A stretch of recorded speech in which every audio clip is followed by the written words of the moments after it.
FULCRUM, a Star Wars podcast. Your way of tapping into the Force from a galaxy far, far away. Hello there. Hello, what have we here? Here's where the fun begins. Count me in. Hello, everybody, and welcome in to FULCRUM, a Star Wars podcast. We are back for the first time in a few months to talk Andor, baby. Andor Season 2 has hit Disney+, the first 3 episodes anyway, and we are so very excited. These first 3 episodes are titled 1 Year Later, Sagrona, Teema, and Harvest, all written by Tony Gilroy, all directed by Ariel Kleinman. I am Colton Robertson. I'm joined by Joseph George. What's up, homie? Oh, what up, what up? Always a pleasure to be here. Oh, man, it's a pleasure to have you. 2.5 years since Andor Season 1 concluded. How are you feeling, buddy? It was too long, but honestly, the release date, it crawled up on me. I don't know if it's just so much else is going on. There's so many else things released. I've been excited for it. You know, I've known the date, but I realized, oh my God, here. Holy shit. Yeah, we're here. And nice to get 3 episodes, you know, not just one. It's I don't know, it's a weird release schedule. I guess I'll get used to it, but I had no problem just running all 3 back to back. Watching all 3 was incredibly easy, you know. And I personally don't love it. I think it's fine. I appreciate that. Whenever I'm watching an episode and I'm like, God, I wish I had the next one. I actually do have the next one, you know, for a little bit. But I don't know. I like savoring this and not having 12 weeks of Andor and only having 4 weeks of Andor, I think is going to end up being, I mean, like, the show will speak for itself, I have no doubt, but the experience of watching the show week to week, I think, was so special in Season 1. Even the way we did the podcast for the first 3 episodes, because they did release the first 3 episodes all at once for Season 1. But what we did was we watched one, we got on the microphone and we talked about it. We watched the next, we got on the microphone and talked about it. We treated it like we had a full episode, like a full week, kind of, the way we recorded. But no, that's why I'm like, I really, I loved it. I fucking loved it. We are out of the gate with an unbelievably good arc. It was a perfect tone setter for what I think we're supposed to expect this season. How are you feeling about it? Yeah. I'm still coming to terms with the end. I guess you know, major spoilers. We'll start spoiler free for a little bit. For a little bit, I'll warn whenever we're gonna start doing spoiler territory. We'll start spoiler free for a little bit. Yeah, but it was, I guess, big shocks. Kind of. Just, I don't know, a lot of big thing. I guess whenever I thought about it on the grand scope, not actually a whole lot like went down. Like no. It is still very character focused, which, you know, is what makes Andor great. There's no lightsabers, there's no Force, there's no Jedi. You know, this is just the people of the galaxy, and I think that's it just makes. I don't know. I would assume the focus is always on the writing and the story, but I feel like it's ultra crucial here. Like it is the characters that matter. It's and all of that. So every character you see on screen, they're fleshed out well, and even characters I don't care about, like Deidre and fucking, oh my God, why does fucking Narc have to look like Agent Cooper? Why does he have to actually look so close to like Christopher McLaughlin a little bit, but Kyle just be McLaughlin, the worst? Yeah. Or Kyle, sorry, yes. What did I call him? Christopher. Christopher. I don't know where Christopher came from. Anyway, but yeah, I don't know. This is like the worst version of Agent Cooper. And I'm super glad that the first time he shows up in episode 2, they make it clear that he's still an absolute fucking loser.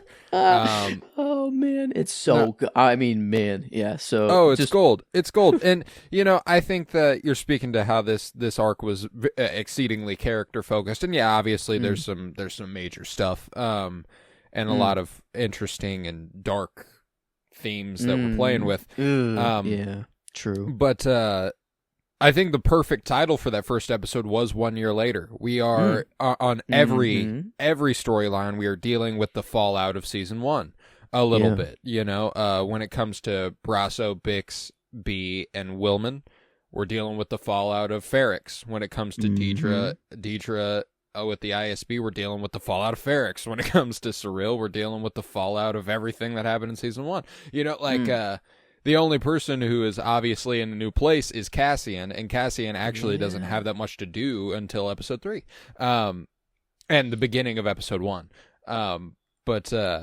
Man, I mean, after rewatching like season 1 a bit, I didn't get through everything, but I got through, I guess, majority of it, skipped through a couple episodes and got through the end, everything. Right. It kind of seems like Cassian is obviously not the villain in any way, but I think there is like the constant threat of like this one man's actions have caused a ripple amongst everybody, like, and the people who are closest to him are affected the most, and then the town of Ferrix is affected, you know, the next, and so on.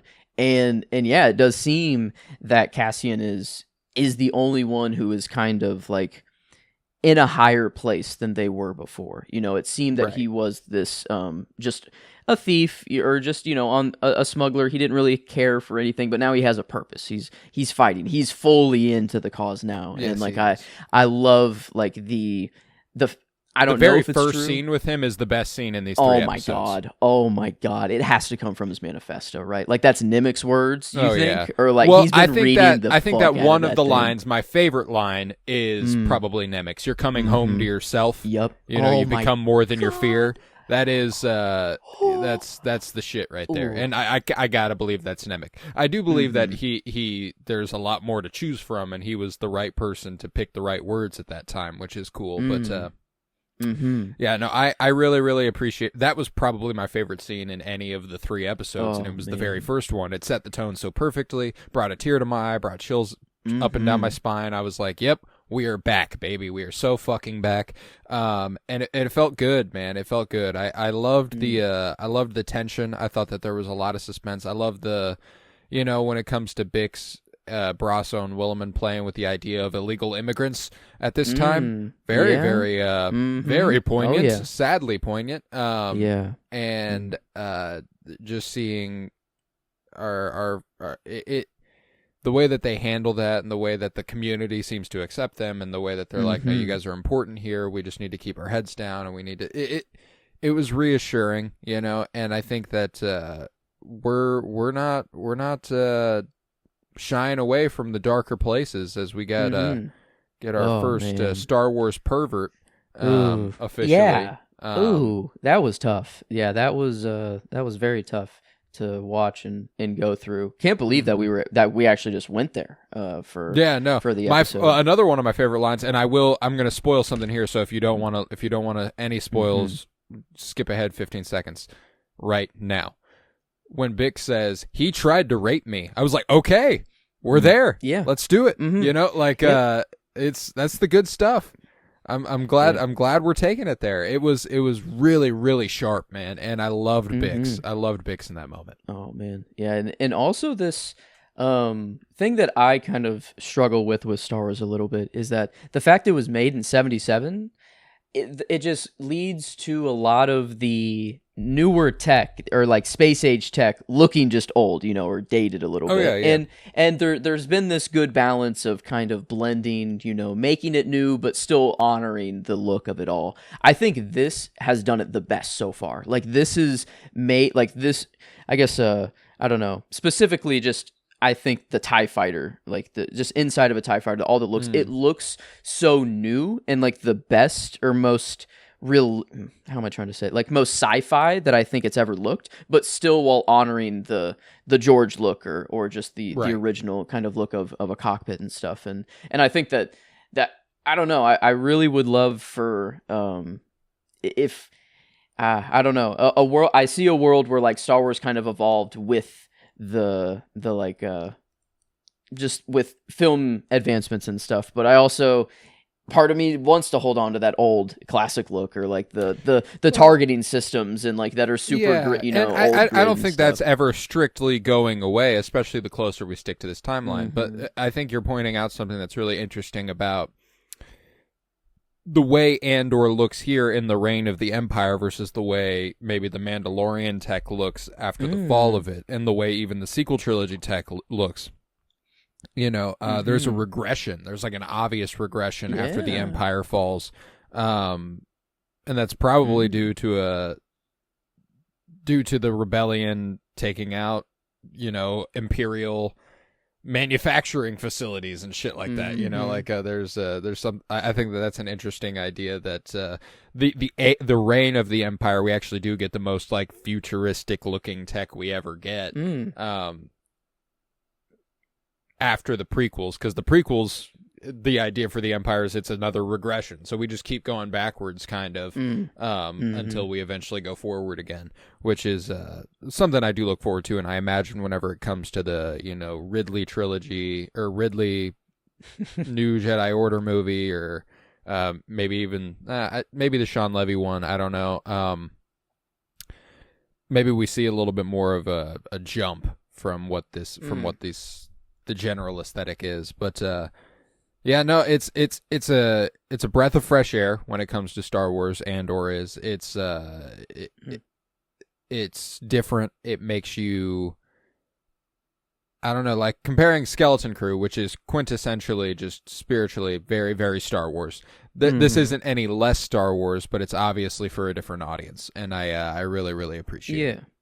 Yeah, this is I don't know. I would not recommend this to children at all. I don't think like a kid, there's nothing in here that is for the child attention span, nor the topics that are kind of being discussed, I don't think are kind of meant for them. But look, like, man, I love that they kept this like the cinematic look. If anything, they buffed it up a little bit. Like maybe like going too hard for it. So like, I mean, it like not in a good way. I feel like it makes every shot look beautiful, and like it's. I remember whenever we were doing the old Star Wars podcast, like back in the Mandalorian days, I used to take screenshots of like the episodes and put them up in like just the best screenshots of the episode.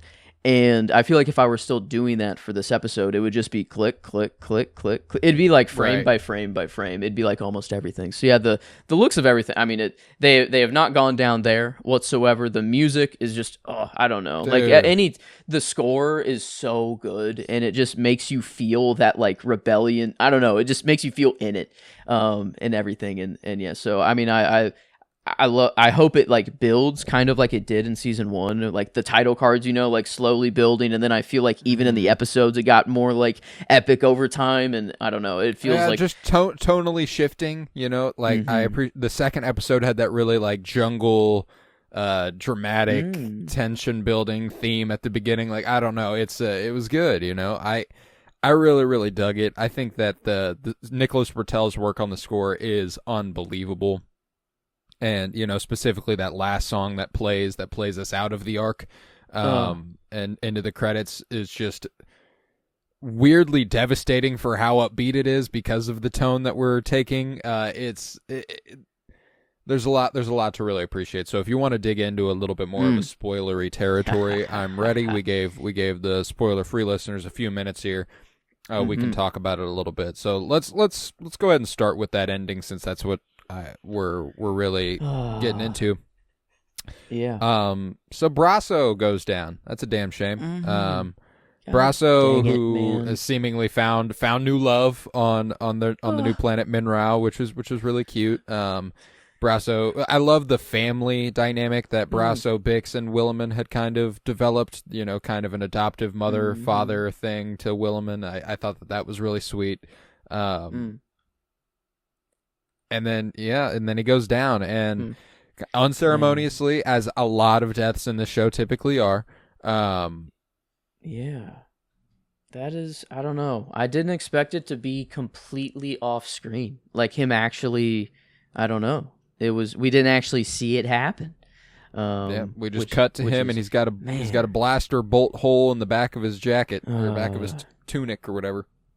Yeah, and like what, like I had to watch it back because I'm like, did I miss it? I'm like, what? There's no way. And then, but like there was like a slow raise of like one trooper that kind of like aimed in at him, and like it was like, I think it was just me kind of being like, oh no, obviously Brasso can't die. It's like he's gonna make it out of this, and like that's kind of, at least with Cassian, you do know that, for a fact Cassian makes it to the end all the way until Rogue One. Yeah, so and it's that like is incredibly reassuring at a lot of points, man. Like the whole every single episode, there's a moment where you're like, well, at least I know Cassian's gonna be okay. You know, like in the first episode, you know he's got to make it out of that facility. The second episode, you know he's got to make it out of this jungle with these people, which also is Yavin 4, which was a sick reveal at the end of episode 2. That's where they hold up for the official rebellion base eventually. Oh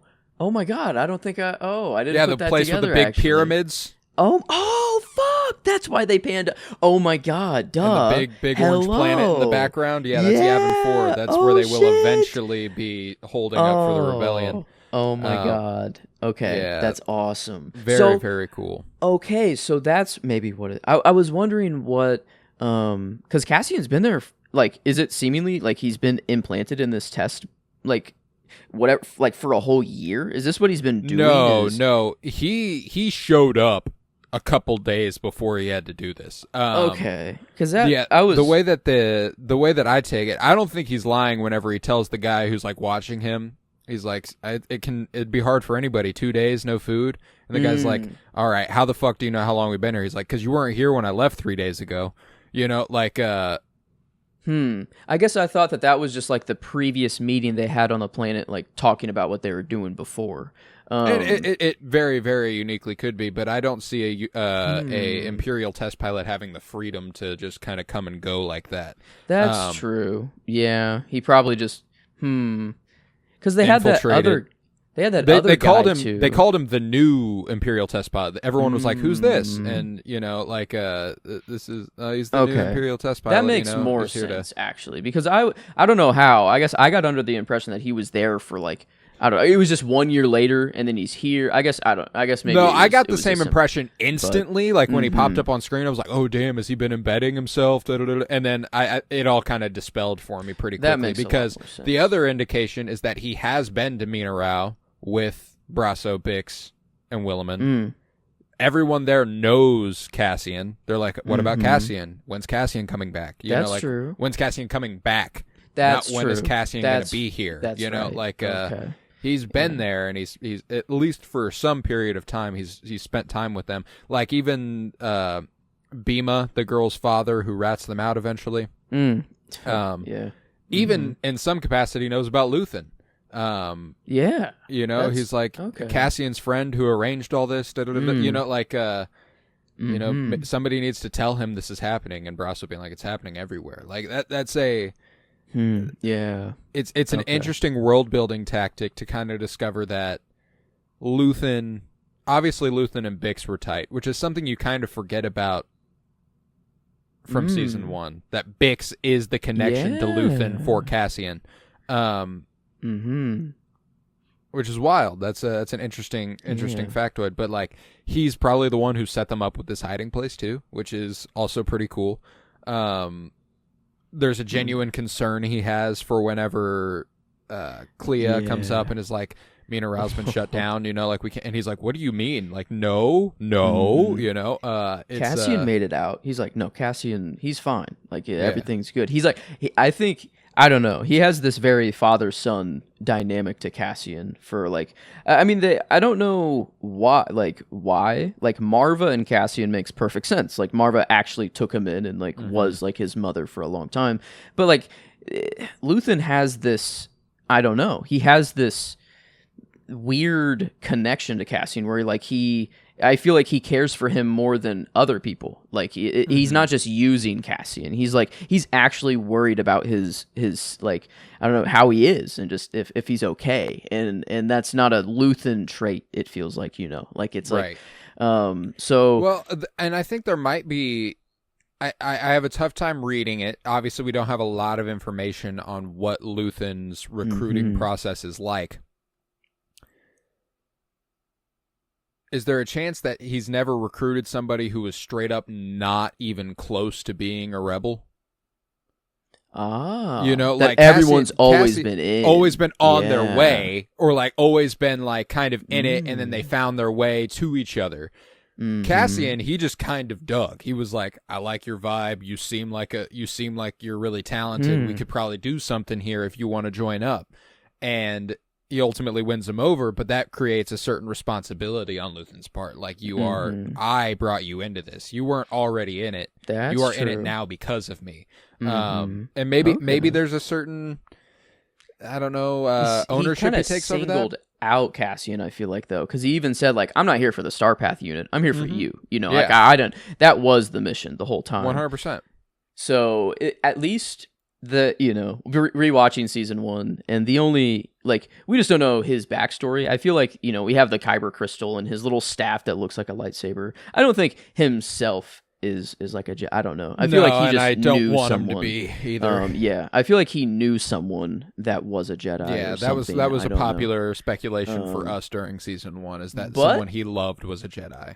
Crazy. Like, I see a world where I don't want him to be a Jedi, but I do see like, he's like, I want this crystal back. It could just mean a lot to him, but like, it could be a Karen Jarrus, splitting up his saber. Or Karen? Did I call him Karen? Yeah. Maybe Daredevil's too much on the brain right now. But I was gonna bring that up earlier on how that's what Daredevil is a little bit better on, is the episodic. Like, it was an episode of television. No, yeah, that's why they're releasing them in 3-episode arcs. The idea that Tony Gilroy, in a interview recently, in the promo leading up to it, said, we made 8 movies in 5 years.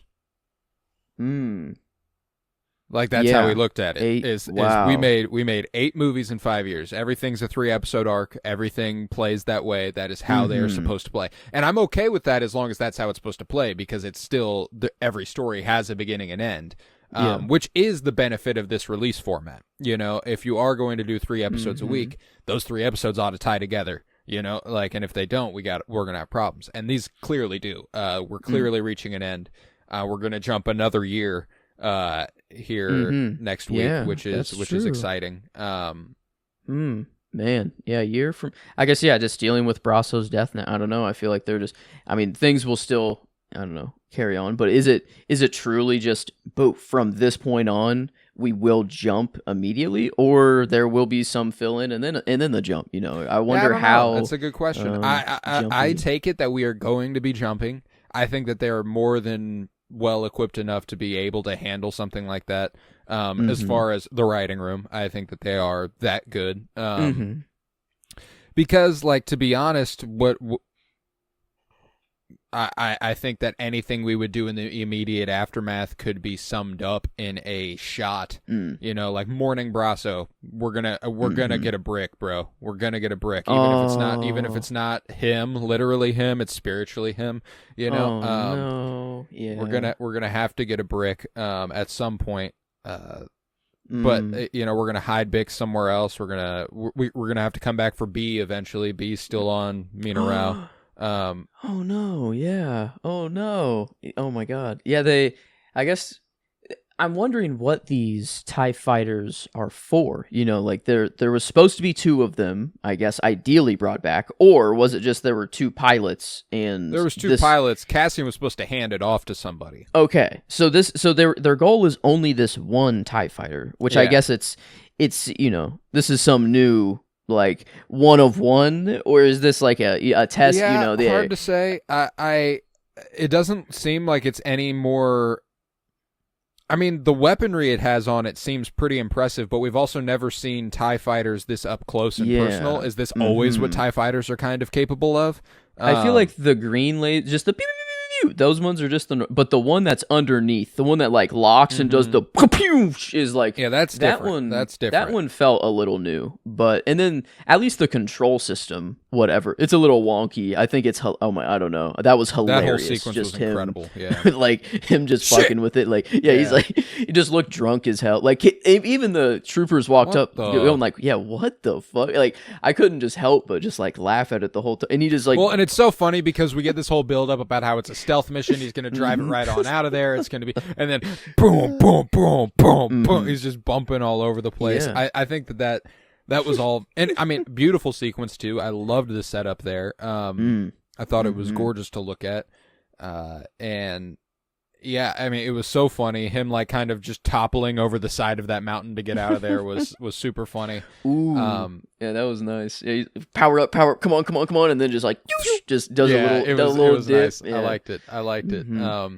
Man, and then going through the valley, to learn how to fly that thing. Yeah, no, damn, that's a good test flight.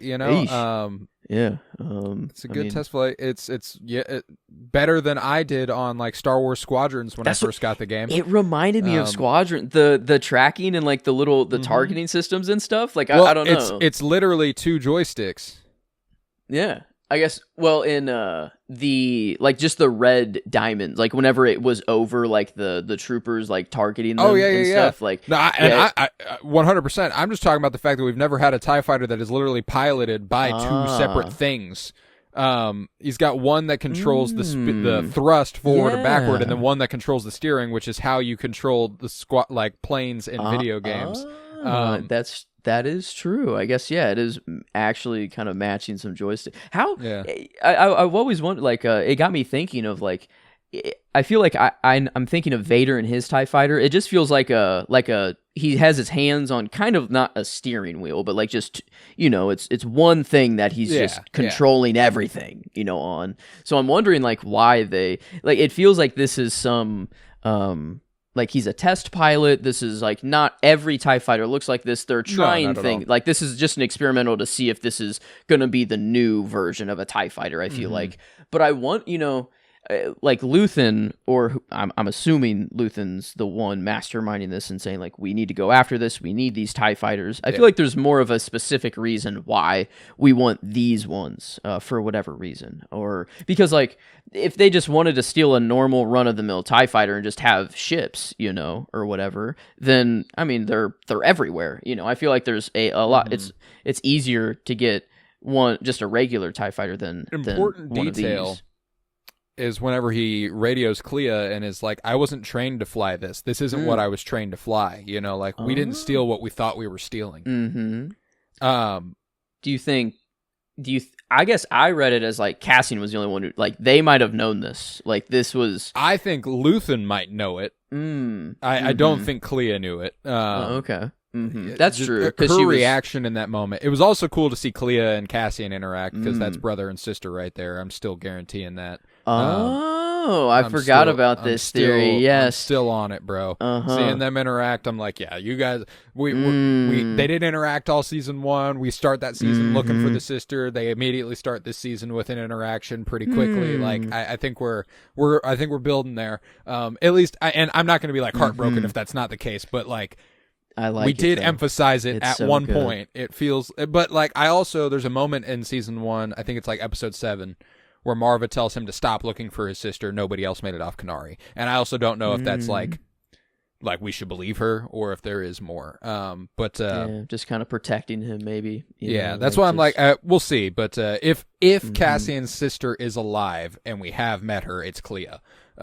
That's how I look at it. But I mean, she could be telling the truth, but it's the partial truth, saying like no one made it off Kenari, at least the group that went to the plane or to the ship. Right. But his sister stayed back and was with the younger people, or the non-warriors. So I don't know, maybe I say there has to be a sister reveal, like there's, I don't know. I don't think they play it up in season 1. I mean, it was just kind of episode 1, and that was I don't know. But it is just episode 1, but it's the first scene. It's the catalyst for everything that happens. So like, I mean, I feel like the ISB knows because that'd be cool. They bring in the hostess or whoever was running that place, and I'm assuming they ask her, they're probably going to ask her about like who was the Kenari woman that he was asking about, and because it seemed that like his sister might have actually been in there, like he had that tip. I don't think it was a nothing, I don't think it was a false tip. I think like whoever his sister is would have been there, and it could have. Oh my god, yeah, maybe it was just one of an alter ego or an alter personality. Oh my god. I had the thought for the first time rewatching season 1 that he's asking about anybody from Kenari and hoping that even if this woman who was working here isn't his sister, she may know what happened to his sister. You know, like see. like Yeah. he's just looking for anybody left from Kenari who can help him find his sister. So yes, he's looking for a sister. Maybe this woman is his sister, but maybe she's think not. he just also. goes from club to club, just fucking just. Well, I think he got a tip. Kenari hopping? I think you're right about him getting okay. a tip that someone from Kenari worked there. I don't think he just found his way there. But I see. yeah, I think it's more likely that he hears about people from Kenari than someone who's like, ooh, we think this person could be your sister. No, like he doesn't have, That's like, fair. there's not that Duh, much information true. provided to him. Okay. Yeah. But yeah, man, that I mean, I feel like it has to come within the show, and whether it is who we think or not, it could be someone brand new. We could oh yeah, it stumble into absolutely them, could, and I'd be okay with that. I think that there's an interesting mystery about Clea. I think it'd be cool and poetic if both of them found their way into the rebellion. I just think that would be a very, very cool and interesting idea. Like they both don't know, or what? Do you think they both don't know, or that she would know and isn't telling him, and that's why Luthen has singled him out? Oh my God, this is why he cares so much about him. I feel like maybe Luthen knows. I think Luthen knows. Luthen knew if someone everything were about to him. know, Yes. it would be Luthen. Luthen did the full background check on Cat. I mean, he came in, like saying, like, no, I knew you were a chef. There's a decent chance that Clea doesn't actually know he's not from Fest. Oh my God, how much does? Wow, Luthen is. Oh man, I don't know. I guess I was gonna throw this in just in case it happens. It was the point I was on earlier. I hope he's not a Jedi, but I see the world where he puts his lightsaber together, takes the kyber crystal off of the necklace, and completes the saber or whatever. And if he is force sensitive, and if he is truly hiding it, but I don't think so. I guess it would be if he is force sensitive. It would be kind of cool if he this is the equation he wrote 15 years ago, is that he was just in a he was meditating, and he knew, like he was told, like, this guy, or like, you will meet this guy, they will do this will lead to the destruction of the Death Star, I don't know, blah blah blah, sort of a thing. But then that's why he's like been shut off from the Force for 15 years, and he has to just go off of that the last kind of message or whatever was given to him. But yeah, because I mean, just rewatching season 1, the staff is like, I don't know, they brought attention to it, and it could be a red herring, which it likely is, but I don't know. I have to at least throw in that possibility. If he I don't know, it would be a sick ass reveal if he just completes a saber, and so I don't know. Yeah, I just I would have a tough time reconciling it as a. I don't know. It doesn't feel like something this show would do. Yeah. And that's why I'm like, I'm open to it if they do it. Cool, and it depends on how. I don't mind it as long as they do it well. And I have faith that they would. But yeah, I don't know. I don't take him. Oh, sorry. Go ahead. I was gonna say I just don't take him as a Jedi either. And I think he's more interesting if he's not. Personally, I think it gives him an imperviousness that being a Jedi would give him an imperviousness and a righteousness that I think would cause him to be less nervous than he is, less anxious about the results than he is. I think he could have a lot more faith if he was a Jedi, and I think he has faith. He has a lot of faith, but he has a lot of human faith. Like a lot. Like, I believe in my cause and I believe in what we're doing, and that can protect me, but that can only take you so far. Also. I see. Yeah, I think the only reason I see it as a possibility is that he's this perfect mirror to Palpatine. Like, he is this living a double life, like kind of calculating everything behind the scenes, knowing that he is dooming some of his own people to fail sometimes, and all the things. It's just the only difference is one's a Sith Lord, and then Luthen's one's just fighting for the good seemingly guys. A normal guy. And I mean.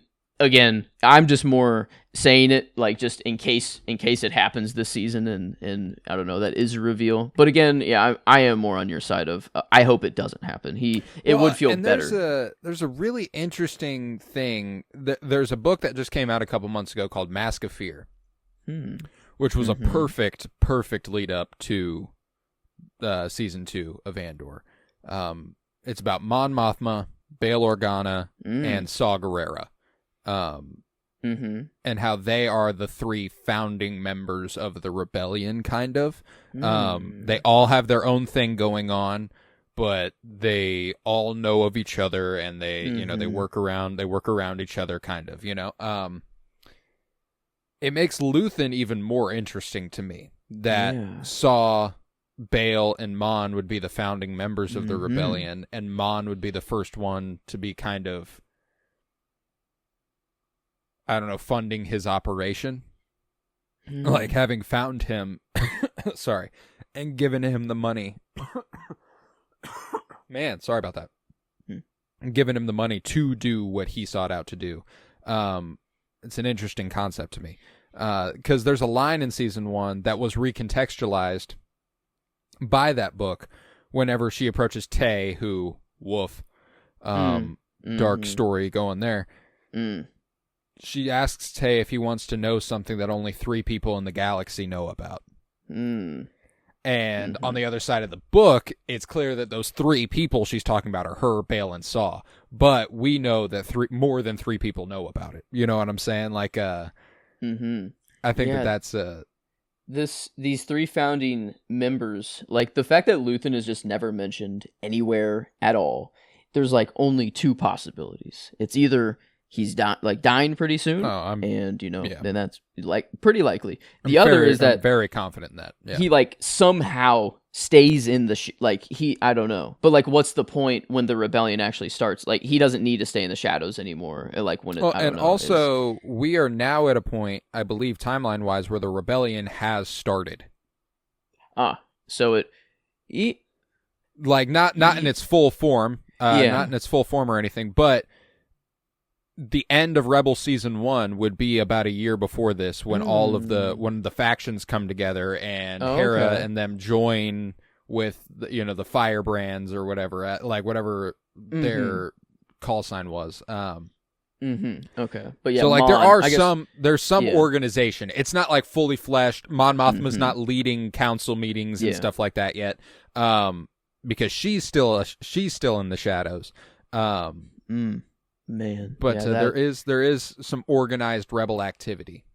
Oh my god, I feel like as any performer, I mean, you can pretty much pick anybody, and like everyone's acting their ass off. Genevieve like, O'Reilly is a different breed, dude. Yeah. Oh my god, it's just she plays this saddened, like empty, but has to put on the senator facade and like just deal with all this bull. I mean, I don't know. It's incredible that she doesn't even have to say a word most of the time. It's just all through her eyes and face. And sequence where Tay Colma starts, barking up the wrong tree, and she has to smile for the crowd and everything, but she's got like tears in her eyes, and she's like, because immediately when she brings this up, she goes, "I'm gonna have to tell Luthen, and Luthen's gonna want to kill you." Yep. Like and she's in denial about that for a while, but there is no way that is not the first thing she thinks, given her reaction there. It's like, you should not have said that, if you would have brought this to me in a way that was a little bit more forthcoming and not so threatening, we might have been able to have a conversation, but now I've got to tell Luthen, and now you are going to die. Yeah. It's a lot of like, Luthen is so interesting to me, is because like he's fighting on the good side, but like seemingly has to make all of these bad decisions a lot of the time. And like what was his name? Krieger back in season 1, and he made the decision himself, and he was like, no, I'm sacrificing him. So what do I sacrifice? And then he was like, actually, I'm gonna go to Saw Gerrera and make him make the decision. He's like, actually, I don't know. He kind of pushed it off. I don't know. And interesting that Luthen was okay with getting rid of 50 men. He thought it was 50 men, and then Saw says 30, I don't know, for whatever reason. So, like, Luthen was even okay with a larger sacrifice, and then Saw, I don't know, eventually they went through with it, whatever. But again, kind of in a situation like this where it's like, well, it's not we're not fighting the Empire, but if we don't do this, then the fight is lost, sort of. I don't know. There's like a chance that we lose everything. Well, if Tay is dissatisfied and he feels underappreciated, what's to say he doesn't go to the ISB and go, Mon Mothma is funding the rebellion? Yeah. You know, like that's... I don't, like, how do you read Tay here? Like, is it just that he's like, damn, like actually feeling underappreciated, or like, is he truly making this threat of like flipping? No, he is absolutely feeling underappreciated. I have no doubt about that. I do not believe he would do what they're worried about him doing. But I also don't think you can take the risk. That's true. It's just the fact that it's there. It's just it's you brought in somebody who all of a sudden is saying things that probably shouldn't be saying. So I think Tay played it poorly. Yeah, and the like the parents, like Perrin realized that, like, oh, you know, Mon and him had a thing and going on, whatever, and you know, I feel like he kind of got a little jealous and said, you know, he said like, oh, he had too much to drink and he had to be escorted out, whatever, at the beginning, but then like I thought at that point, like, he had to leave and he wasn't allowed to come back, but then did he just come back on his own, or like, was he allowed to come back, or was it just like for that night they put him to sleep? Yeah, I mean, like, typically the festivities, I took it that he's more than welcome to come back. He's going to be hungover is kind of how I took it. Okay. I guess I thought Perrin was more of like, I didn't know that it was just kind of for that night. I guess when Perrin was like, yeah, he, you know, we had to take him home. Had to, or whatever. I thought it was like he went home, like, because they're on the fucking, I don't know, wherever the hell they are. You know, they're on Chandrilla, which is, they're at Mon Mothma's house. That's just their house. Yeah, that's their estate. God, oh my lord. I guess they walk up to like the sacred land, like the ceremonies and like. Yeah, there's a lot more going on, but yeah, where the bulk of the receptions occur is just Mon Mothma's that is place. Insane. That is crazy. Like, yeah, so Perrin whenever says that you know, Tay grew up 4 valleys over. Oh, okay. So okay, true. Okay, so yeah, I guess it is actually just like a on the same. It's a neighborhood. They're just all rich as fuck. Okay. So he was. I guess for some reason I was like, oh, he's just allowed to come back. Yeah, I took he had to be taken home as a sign that he wasn't able to take himself home. Like he had to be taken home. Okay, he wasn't able to just take himself there. I didn't know if Perrin injected anything or, you know, said something to. I don't know. I feel like it might not just be like, because why is Tay like? Does he just know? I don't know. Like, his fate is kind of up in the air now, and that because he's drunk, or I don't know. Like, he is like, I don't know, or very not okay. 100%. So like I wonder. Well, he's done all this to fund the rebellion. In the process of the rebellion doing what it does, it's actually ruined Tay's business. Tay is losing money actively on the rebellion, which, you know, anything for the cause, unless your contribution to the cause is your ability to do things with money, and then all of a sudden you don't have that ability anymore. What are we doing here? I feel like you know, I've come out. He feels like he's the only one who's come out in a worse position than when it started. I have this weird feeling that he's like purposefully toiling the relationship with Mon at the like behest of someone else. Like, someone else has asked him to do this and he doesn't want to, because at the beginning when they first meet, he's like, oh, actually, you know, I'm split up with my wife, whatever, but that's not what I actually want to talk to you about. And you know, it is maybe this, but then like the next meeting he has with her, and he kind of says all this, and she realizes, he leans in like for the last, like he wants to say something, but then he's like, and he says the, you know, well, the words in Chandrilla or whatever. And like, so he I don't know, he wanted to say something, but then didn't. And I wonder what that was. You know, I wonder why he held back. Like, it feels like he's not acting like he truly wants to right now. Okay. And I wonder if it's Luthen. Oh my God. It totally is, because Velen Cinta. Fucking Cinta's the one to pick him up and take him home. I think it's Luthen toiling this relationship on purpose. Oh my God. Wow. I guess I didn't think of this possibility. But like, that's why Luthen's there. Cinta is about to kill Tay. Oh, he's just actually. He's Oh, being taken to no. his assassination. Oh yeah. Oh wait, yeah. Oh no. It's so it is like It's not Luthen. Luthen is genuinely surprised by everything. Like whenever he goes up to Mon and is like, "What would you have told me if I wasn't here?" You know, like and maybe that was him testing Mon, but I don't know. Like I don't think he would just play with a dude's life like that. Like Cinta is going to kill this guy. Like that is what so the who's look Cinta between taking the order from? Luthen. Or like what Wait, so yeah, so like wait. So wait. Luthen does know about this the whole time. Like this was his plan from the very jump is to get rid of him and kill him? No, it's the plan now that Cinta hasn't been this man's driver. He even asks like, "Where's my driver?" And he's like, "Oh, he was sick. I have to take you."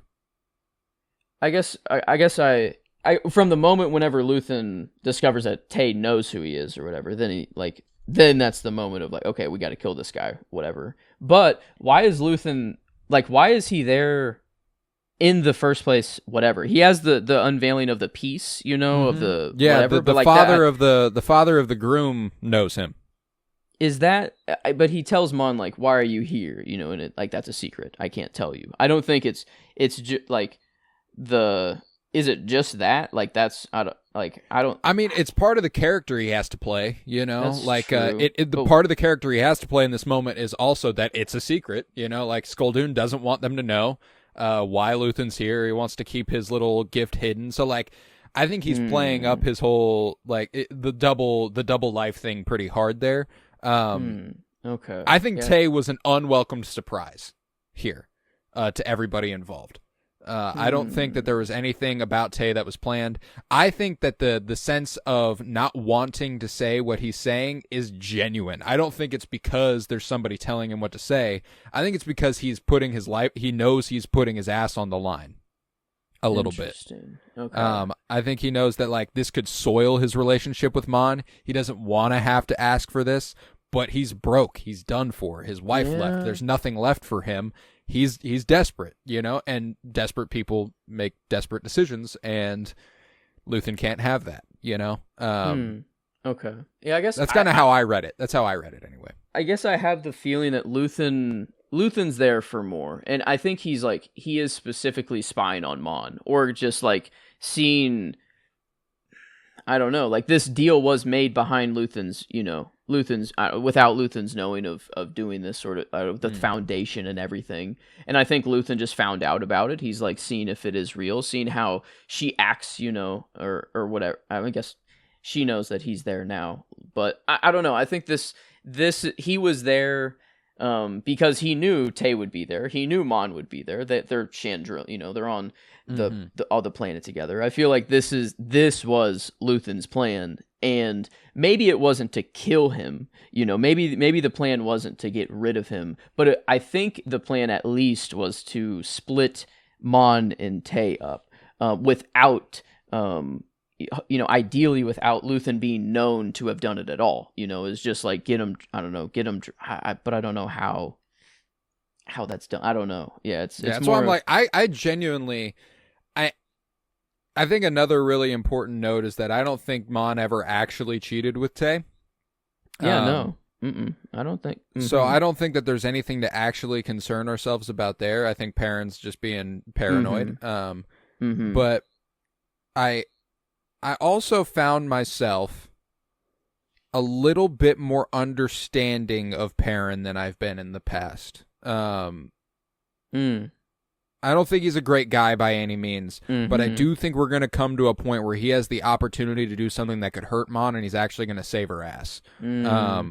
Yeah, like him seeing her dancing at the end, or like, I feel like it's kind of and a his speech. His speech was great, man. Like the joy, life will continuously bring you a bombardment of sorrows, and your job, my hope for you, my Teema, as he says, is that, or my Teema, as is that you know how to stomach them and move forward. And I think that he says like joy, like.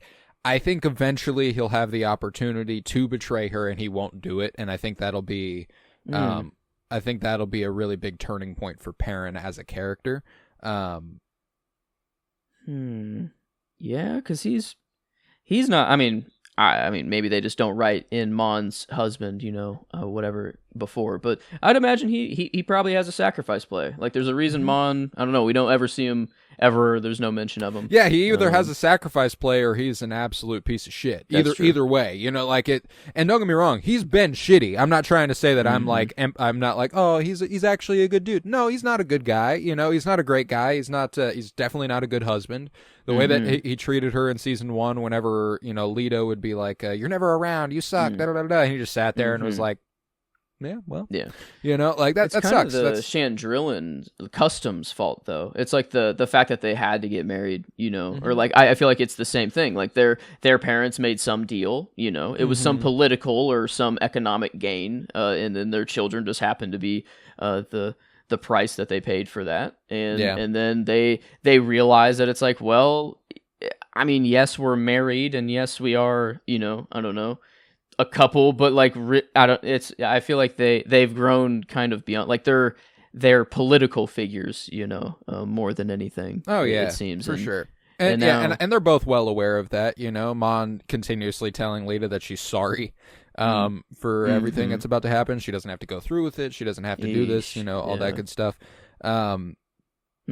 Was really hoping that Lita would come around a little bit here, but not the case. Yeah, she's hardcore driven. I kind of expected a last minute cop out or something. I'm like, I didn't expect a cop out, but I expected a little bit more of a like realization that her mom really wants what's best for her and isn't just trying to ruin her fucking life. And like they fought, or whatever. They had their first fight. Like he didn't, or he wouldn't hold my hand, whatever. I thought like they were going down. He's a child. That path. Yeah, like I thought she was like, oh, like maybe I'm actually not doing the best thing, or whatever. But then, and that's what's interesting too, is that what Mon is willing to sacrifice in this moment for her daughter is everything. Yeah, like this is a deal that saves her ass, and this is the source of that. Like saves her ass for the rebellion.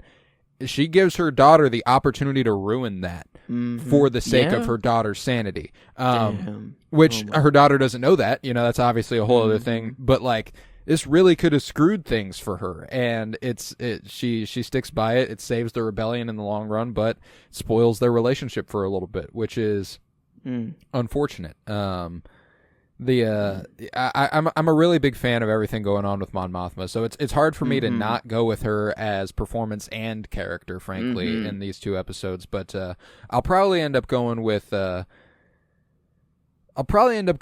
for one or the other. The other person is Adria Arjona as Bix. Oh my God. There's just a lot she has to do that is really fair. difficult. The post-traumatic stress she's experiencing from Dr. Gorst is really, really, what a scene that was. Waking up from the night terror with Brasso and Talia at the foot of the bed trying to help her and stuff. Like, man, little, I don't know, the dream of the guy. He walks in, he looks in the mirror, and then goes to the bed, and then the agent that comes around, he goes and looks in the mirror. Yeah, it was kind of like a little premonition. And there's a little bit of a parallel there where Dr. Gorst violated her agency. He against her will forced her to do this, and like there's an obvious parallel there in terms of the action being taken. The first one obviously not sexual but psychological, but yeah, nice to see her get it in. I don't know, just fucking wail the shit out of him, and him stumbling out, and like like thank God he died. Dude, and thank God Bakes killed him. That's great. That's the shit right there. She didn't need anyone to save her. It was she got it the done. Shit. And while there's a double-edged sword there. I really wish Brasso had been there. Because if Brasso had been there, he Brasso would have died. Crushed his fucking head in. Brasso would have like fucked that dude up, but he also wouldn't have died. That's true. Which is the important part, So like, I'm glad Bix got to kill him, but I really would have appreciated Brasso being there to be able to do it, because then he wouldn't be dead. Poor man, I'm never gonna blame Will. He found love in this hopeless place, and as Rihanna once put it. And he went to go say goodbye. Brasso had to go and find him. Damn. Yeah, it's just sad. It's an unfortunate turn of events, but I found myself not. I think that if they had made a bigger moment of it, I probably would have been a mess. But the bluntness with which they treated it, I didn't cry or anything. It was hard. I was kind of shocked. I don't, like Cassian run up to him. I had kind of nothing. Whenever Bix came up, I had a slight something. Yeah, of that was the moment. Whenever Cassian has to tell her like, no, not Brasso. We're. But I didn't really. I don't know. It wasn't even really a tear up. It was just kind of like I'm welling up with emotion. Well, and that's one of those. Oh well. Them doing it like that is incredibly purposeful, man. Mm-hmm. Yeah. Get ready for anyone else. Yeah. Yep. That is how that is going to be treated this season until it's not. Everyone but Cassian. Yeah. Plot armor for him, but everyone else. I think Bix will make it out.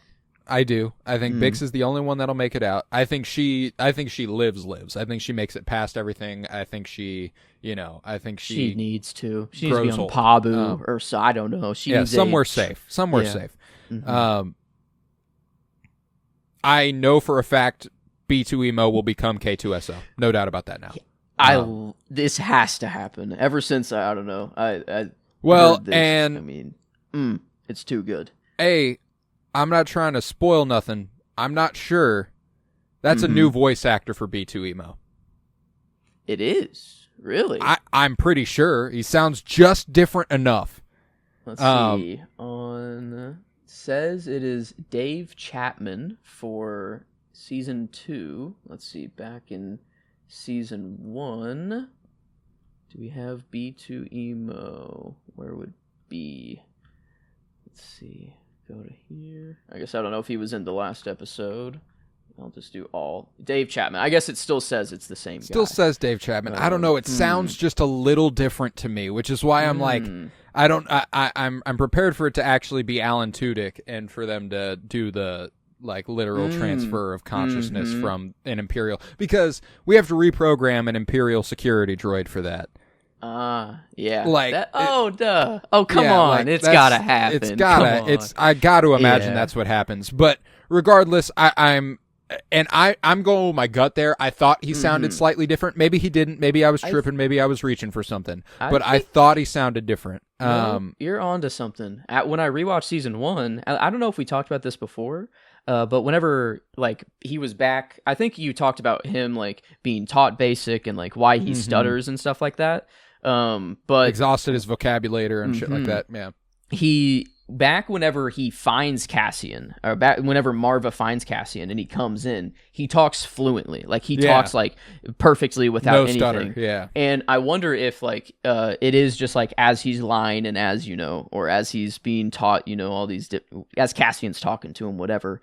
If it's just slowly just wearing him down over time, and maybe he is getting older, it is a mechanical problem. It's not a human thing, obviously. That's a whole other ball game. Droids wouldn't stutter, unless there was a literal mechanical problem that prevented them from being able to speak fluently. I don't know. I think B's a little because usually droids they have their memory wiped, or they have restrictions, they can't think certain things. But I think B is kind of like an R2D2, or kind of for sure. He's a little more conscious. Yeah, he's a little more, because he truly mourns Marva. I mean, that dude was depressed. I mean, he was going through. And I love the way Bix and Brasso talk to him like their kid. It's so cute, he'll be right back. Don't you worry, you're going to spend all your time with Talia. You guys are going to have a great time. All that stuff. It's just for a couple days. We'll be right back.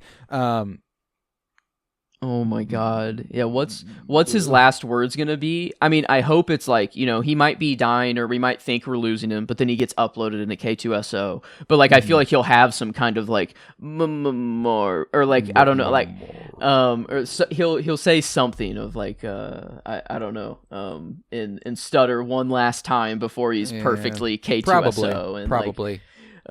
Cassian. Yeah, I don't know. It's I'm not entirely sold on that, but there's just I am pretty sure that's where we're heading with B2EMO, and especially with knowing we're getting K2SO this season.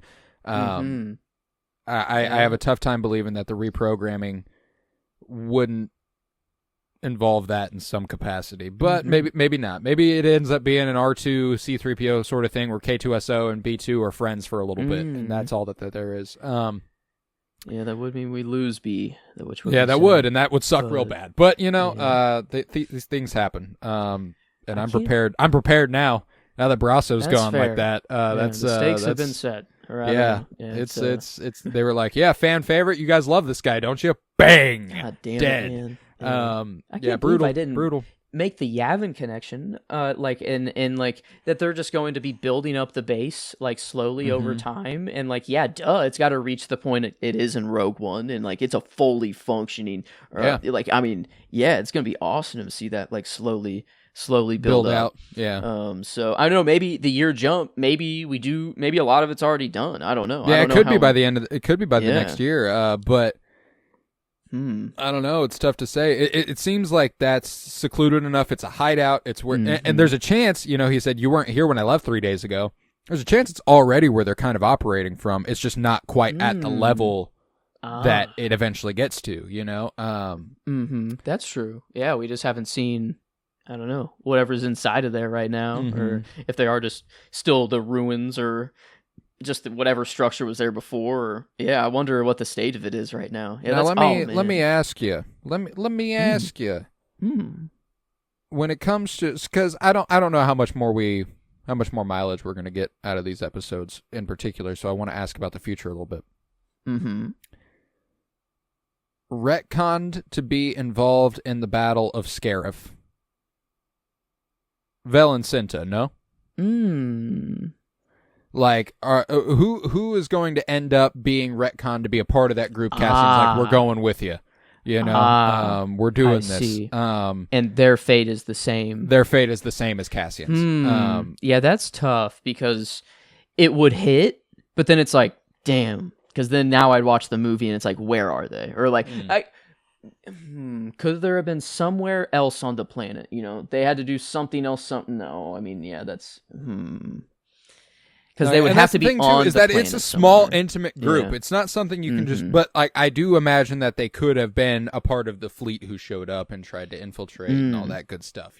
That's the part I could see. But no, that's why I'm like, there's I don't know, giving them that they'll make it to that battle in the first, which is like exactly. I hope they I do. don't know. I don't know. But, But that's my thing is that like we know Cassian makes it out, which does doom a lot of other people, but I still don't think we're dooming everybody. You know what I'm saying? Like I do think that there will be people who make it out. I don't think it's going to be all doom and gloom. Yeah.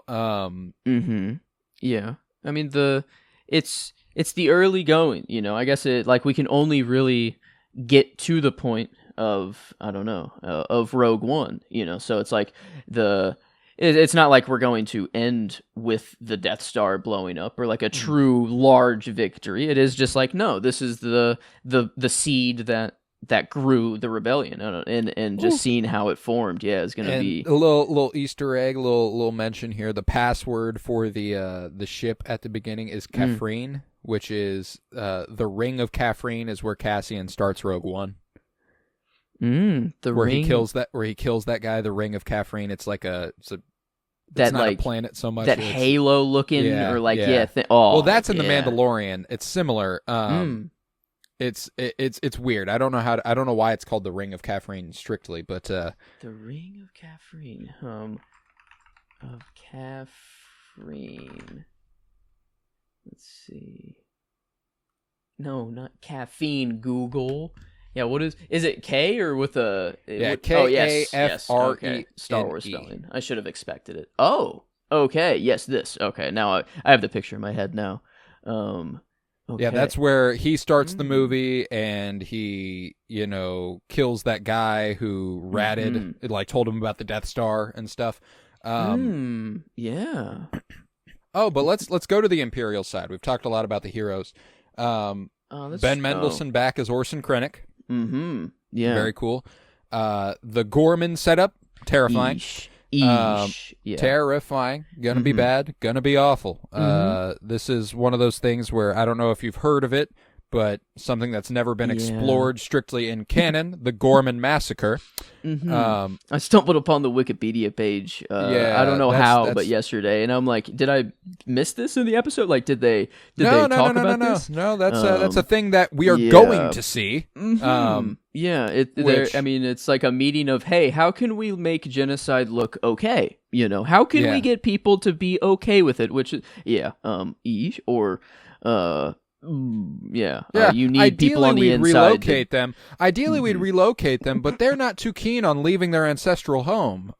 So interesting. Yeah, that's an interesting take. Little thing that has no founding in the real world at all. Yeah. And it's crazy that like it seems out there, like it's a whole planet of people and they can whatever, but it's like we got all the same shit on one planet, dog. Like we don't even have other planets to work with at all. And I like there's a couple interesting factoids that throw out about Gorman that I think is really interesting. They are not without political power. They are not unknown. But they have to be a pretty small planet because one of the Imperials calls it 9 cities with 800,000 people. Yeah. Yeah, and on Star Wars terms, that's I don't know, kind of like that's not even Earth, you know? No, that's not even close. Yeah, that's like that's like New York City, and not even that.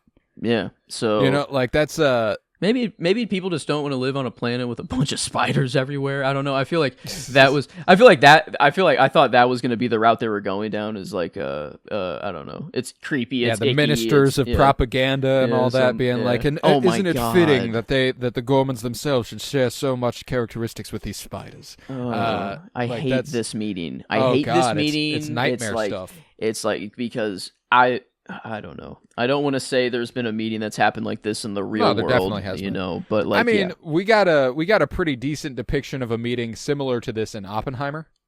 You remember whenever they're trying to decide where to bomb, and they're like, "We're going to go ahead and cross Kyoto off the list because me and my wife honeymoon there." I like it. And, I like that. It's a great tourist spot. So good. probably not that. But like similar in concept, you know. But yeah, trying to plot for how to effectively kill off an entire planet without it being perceived as a negative thing. Wild.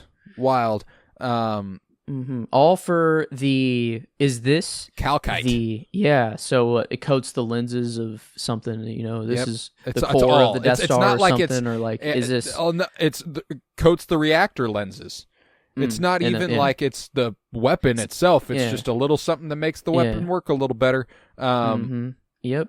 It's just a necessary, in the eyes of the Empire, it's a necessary component in the Death Star, so it is necessary for them to, it's just, they need to gather it. It helps the energy crisis facing the Empire. The Emperor's, one of his top priorities is the clean, unlimited power.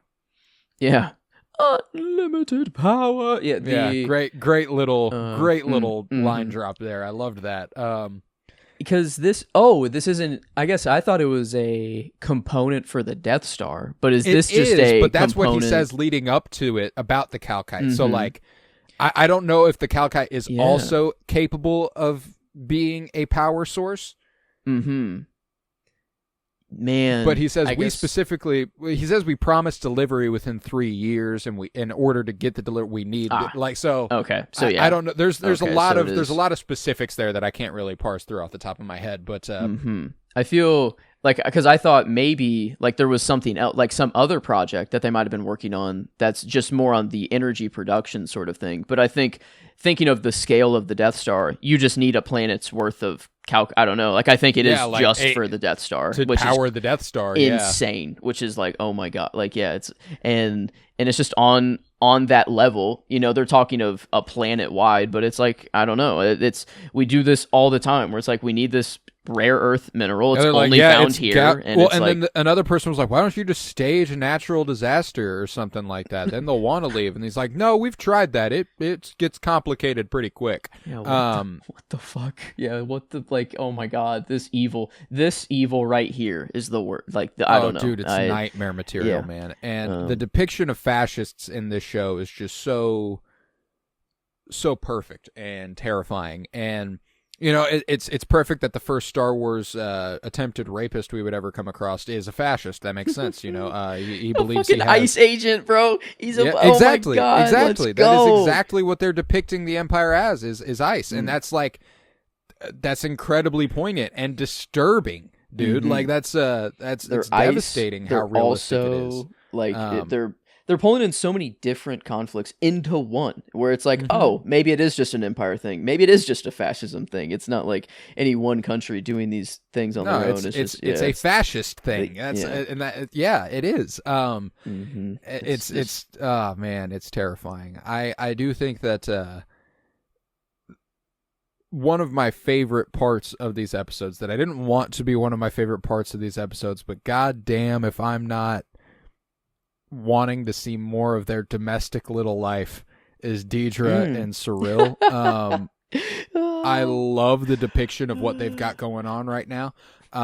There is no way that's fulfilling for either of them. Right? He's just happy to be there. She is going to be so I get conflicting vibes from Deidre as far as how she would feel about Cyril. I could see her viewing him as pathetic, small, a bitch. But those three things and all the things that come with those three things, I think might be why she likes him. Like why she likes having him. Yeah, like it's like a pet. He is hers. Yeah. Like he is, and he is hopelessly devoted to her. We saw that at the end of season 1. Like there's something there, but I also think we're eventually going to get to a point where Cyril feels less than because of her position. And the moment he shows an insecurity because she's advanced further than him is the moment things will fall apart. But somebody, if it had to be the fascist woman who I hate with all my heart, Deidre Miro, at least somebody put the greatest evil in all the galaxy in her place, Edie Karn. I wouldn't. I wouldn't. I don't know. She played. It's this really weird look that she got going. When she's looking in the mirror and like testing out the outfits and the smile, and then back to whatever. But man, I really need to just see what she looks like in real life and not as this. I don't know. ISB gorgeous woman. Yeah, beautiful woman. Oh. She's actually leading another TV show on Hulu right now. That just came out. I really want to watch it because she's a really, really great actress.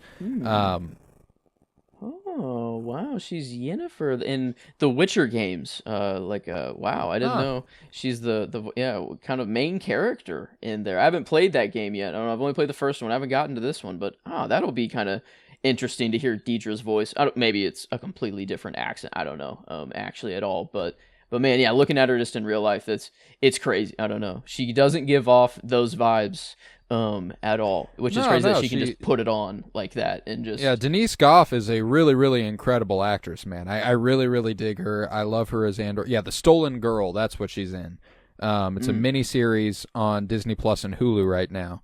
I think it all dropped at the same time, if I'm not mistaken. Yeah, it did. Okay. Yeah, just like a week and a half ago. So a big couple weeks for Denise Goff here. But... Yeah, them too. The Deidre and Partagaz, this duo that here. Mentor-mentee relationship is hard. Yeah. I love whenever they get back to ISB headquarters and she's like, I don't want it. And he's like, oh, us being put in our place in the chain of command. Don't you love it? Did Krennic tell you or ask you to take it? She goes, yes. He goes, then you have it. It's over. There's nothing you can do about it. You are going to go. It will look like a demotion. That's fine. That's what we want it to look like. But you're gonna have to put up with it, Damn, yeah. It's like I don't know, go on the Manhattan Project, and then your career can start. Sort of I don't know. It's like just she knows it's wrong. She's like, I don't know, like she had the plan right away. What's interesting is that I love the way that they depict that meeting as nobody has a problem with what they're doing in concept. Everyone has a problem with how they are going to do it. They're like, that doesn't seem like it's going to be effective enough. That's terrifying. That's the holdup. And I think that Deidre's right there with them. It's disturbing to I want to see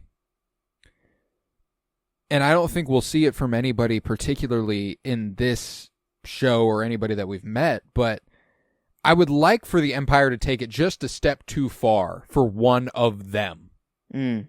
Like, for one of them to kind of be like, oh, holy shit, this is what we're doing? I don't know. I would like, because Could like be the similar to what happened with massacre here. Callus, you know? I would love to see what happened with Callus to somebody else.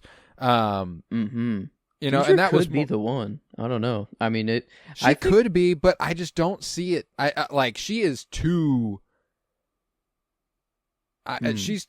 She's dedicated. We learned this week that she's an orphan who was raised by the Empire. Exactly. I think, yeah, like if someone comes up to her and tells her, like, you've only known, like, the Empire, like, that's all you've known, like, teacher, like, I don't know, like, if Cassian has a conversation with her and, you know, mimics, you know, just spits, I feel like that is what Cassian does. He is the catalyst that gets other people to join. Like, it is the girl he was talking to at the very beginning, how nervous as hell she was. Again. That is my favorite scene in the whole fucking thing. You know, like this is what makes it worth it right here. This moment where you step into the circle. You know, like that's the good shit, man. I loved that scene. And genuinely, across the first 3 episodes, my favorite scene is that one. It was such a great way to begin the season, you know. And I love the like you came in late, we were flirting. He's like, I like that, you know, like it's cute, man. I loved it. I loved the vibe. And when she looks up after he says, you know, like you've become more than your fear, you're coming home to yourself, all that stuff. The way she looks up and a tear falls down her face, like, dude, that's the shit right there. God. I loved it. I loved it. We were back so fast. Yeah, it was like I don't know. fast. I'm like, okay, yeah, glad we started with some, I don't know, just classic rebellion spirit, you know, just small, just one-on-one. We don't even know this other girl at all. It's completely new. Yeah, it was so I at least I feel like this is Cassian's, I don't know, like he's just really good at getting people to or like realize the cause, or like to you know, to light that fire kind of inside of them. And it would be, I don't know, I don't know if I truly back this, but like a Cassian flipping Deidre, and, you know, after this massacre might happen, and, you know, sort of a thing, and she would be this perfect plant, you know, I don't know, like if that one guy, the ginger, or I don't know, the whoever, you know, the current guy can actually go back and go to his kid or whatever, and leave whatever, and Deidre can be the mole or whatever on the inside. Yeah, it's just it's so much to do. What's so interesting about this arc specifically is it made me realize how little time we have. Yeah. You know, like if every week we get another a story set a year apart to give us just a little bit more.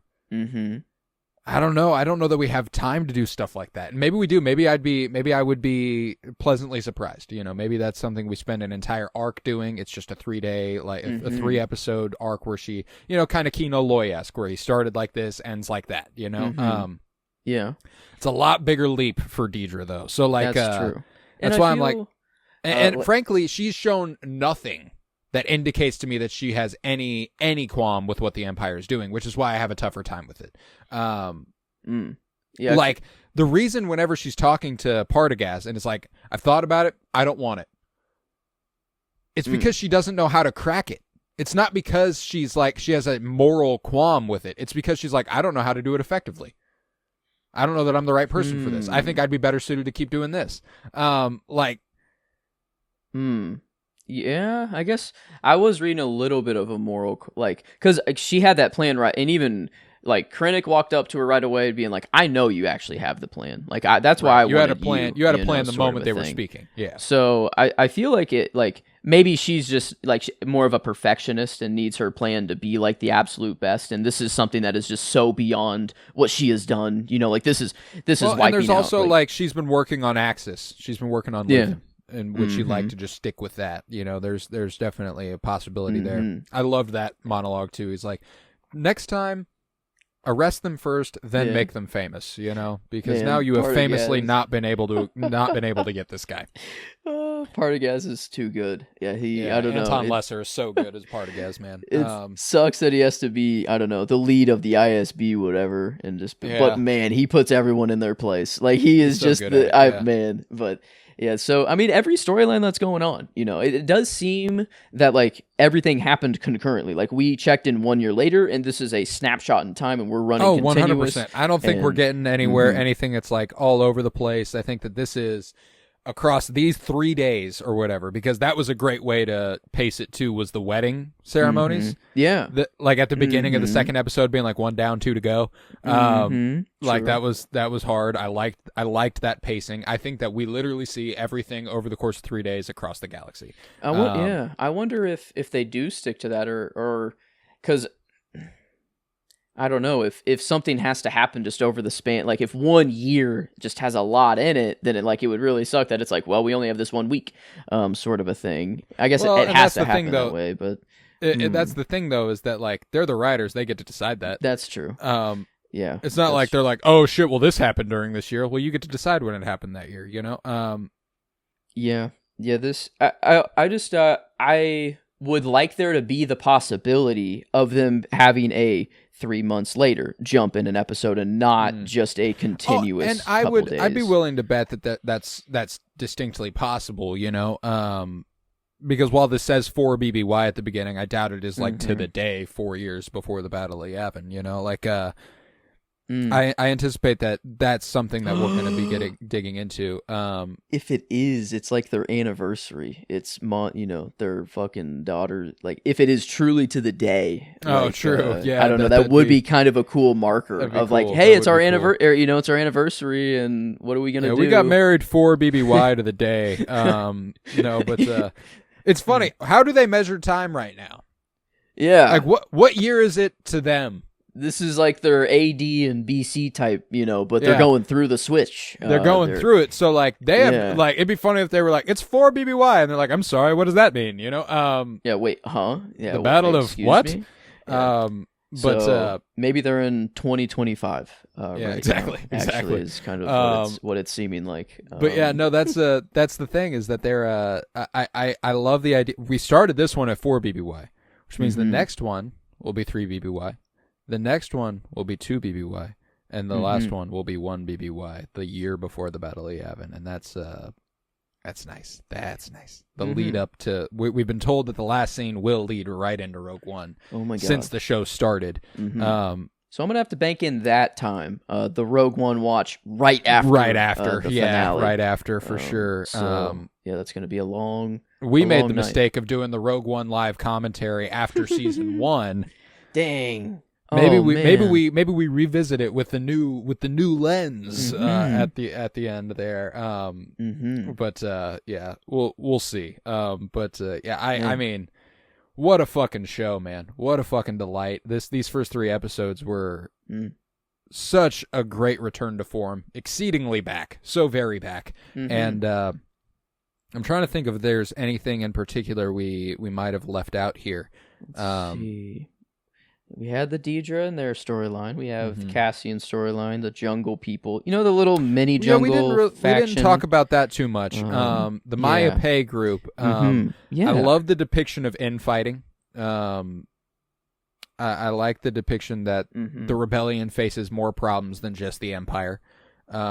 Literally, the situations and the lack of resources can cause problems like this. I like the idea that they are depicting it as something that could have happened to anybody. It's not just like, yes, I agree that none of these people are fit to lead. None of them should be leaders. The only person fit to lead there is Cassian. And he makes that clear over and over. But, he's like 2 days, no food. Yeah, it'll get bad quick, and that's because they are in the early stages of rebellion. They didn't prepare for something like this. They weren't ready for something like this, and it resulted in them killing each other off, essentially. I think that's like this beautiful theme across everything, is that it's like everyone's problems is seemingly from like their environment or like local, but it's because of what the Empire is doing to cause them in the first place. 100%. And like Bix and all of them, they had to relocate out off of Ferrix because of what happened, due to the Empire, because of Cassian, I guess, but really he's on the run from the Empire.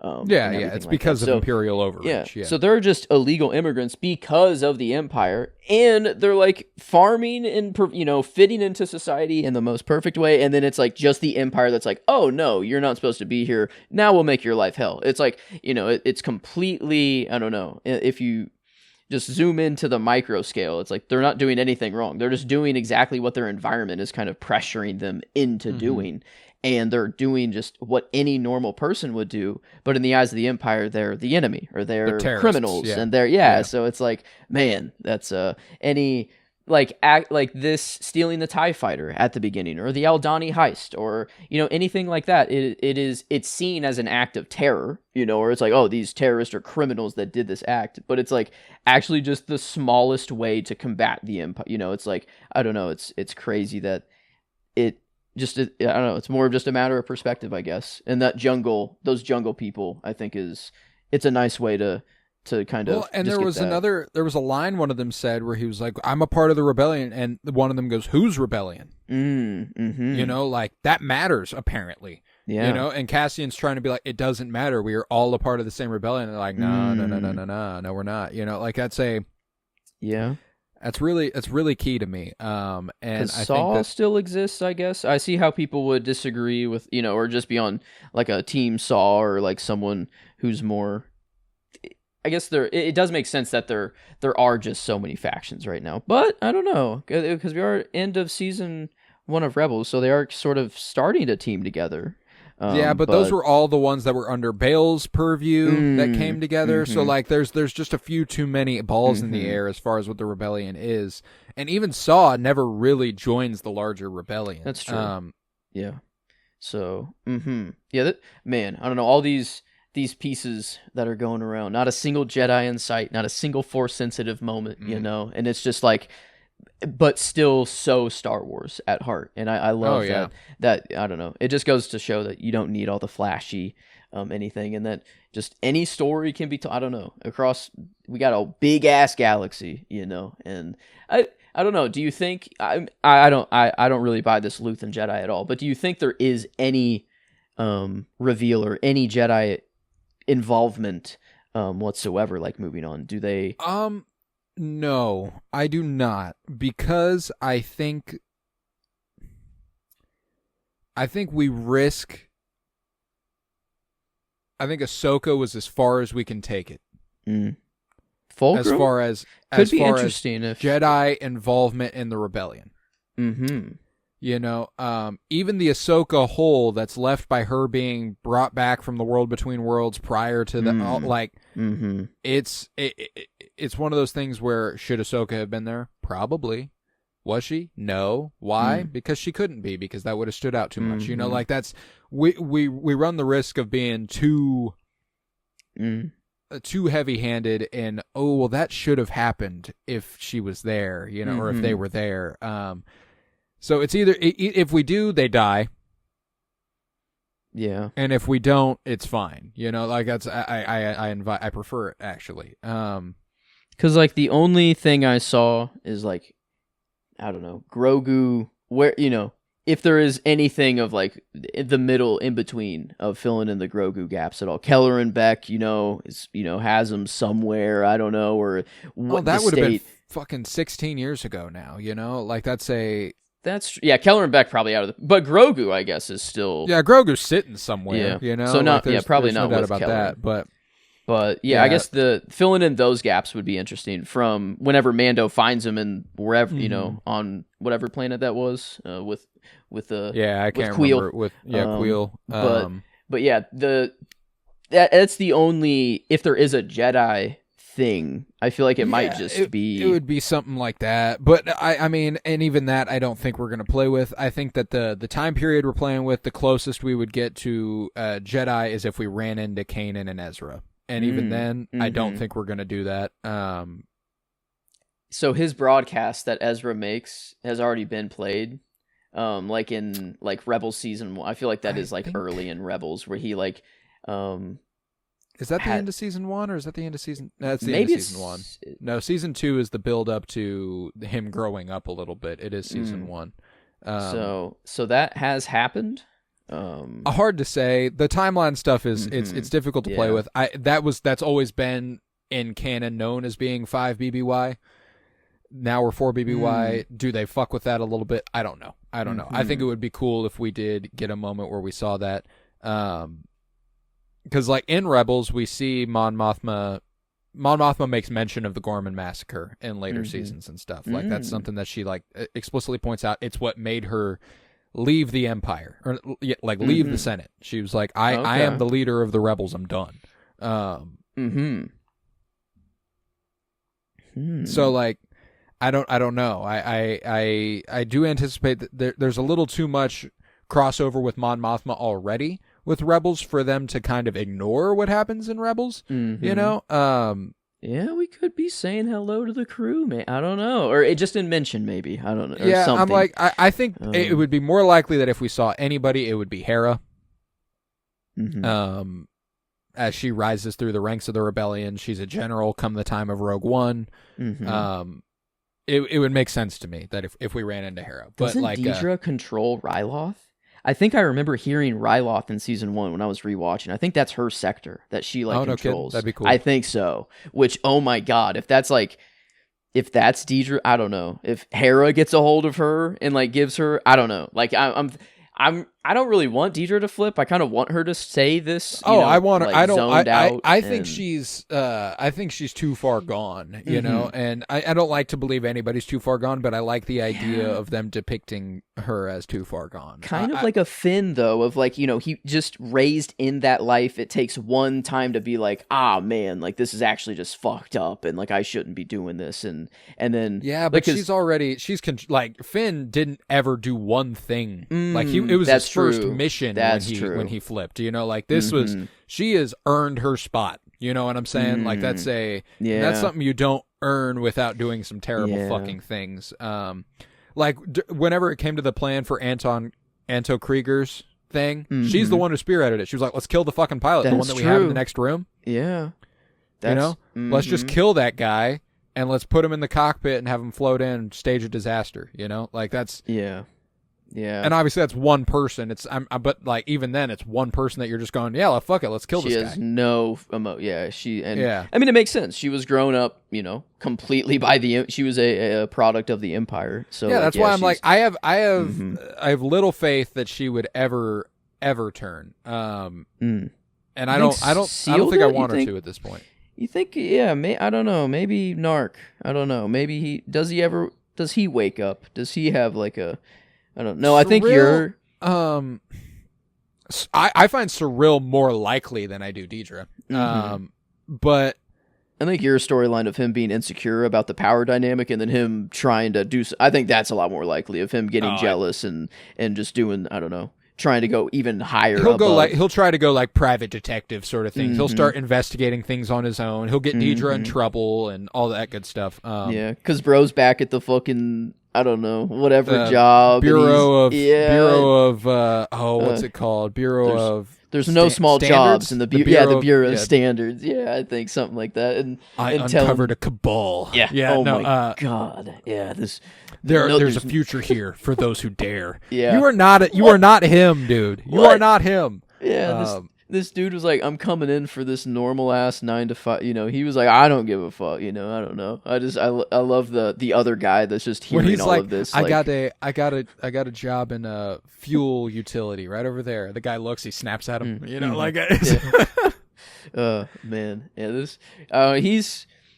I wonder if that is all, what can come from him, because it does seem like this what happened on Ferrix, it's still affecting Deidre. She's still trying to find access and everything, and I don't know. I feel like it is just this ripple effect of Cassian is kind of the entire show. Like it's about him. It's Andor. It's I don't know. It's about this one man and he is the centerpiece that has led everybody to where they are. But what I really appreciate is that blaming Cassian for what happened on Ferrix kind of removes the agency from the citizens of Ferrix. Like they rebelled.